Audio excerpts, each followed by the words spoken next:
Hi ನಮಸ್ಕಾರ. It's Thursday morning.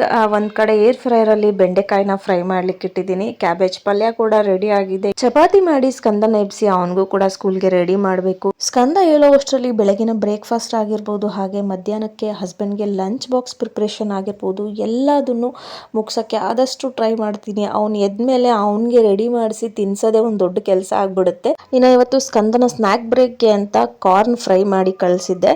ಇತ್ತೀಚೆಗೆ ನಾನು ನನ್ನ ಡೈಲಿ ರೂಟೀನ್ ಮಿನಿ ವ್ಲಾಗ್ಸ್ ನ ಶೇರ್ ಮಾಡ್ಕೊಳ್ತಾ ಇಲ್ಲ. ಬಿಕಾಸ್ ಆಫ್ ಅದೇ ಮನೆ ಕೆಲಸ, ಅದೇ ಅಡುಗೆ ಕೆಲಸ, ಇದನ್ನೇ ಯಾವಾಗ್ಲೂ ಶೇರ್ ಮಾಡ್ತಾ ಇದ್ರೆ ನೋಡೋರ್ಗು ಬೋರ್ ಅನ್ಸುತ್ತಲ್ವಾ. ಹಾಗಾಗಿ ಈ ರೀತಿ ಮಿನಿ ವ್ಲಾಗ್ಸ್, ರೀಲ್ಸ್ ನ ಶೇರ್ ಮಾಡೋದು ನನ್ನೊಂದು ಪ್ಯಾಷನ್ ಅಂತಾನೆ ಹೇಳ್ತೀನಿ. ಸೊ ಅದ್ರ ಬಗ್ಗೆನೂ ಕೆಲವೊಬ್ರು ಕಮೆಂಟ್ ಮಾಡ್ತಾರೆ, ಇವಳಿಗೇನ್ ಕೆಲಸ ಇಲ್ವಾ, ಯಾವಾಗ್ಲೂ ರೀಲ್ ಮಾಡ್ಕೊಂಡಿರ್ತಾಳೆ ಅಂತ.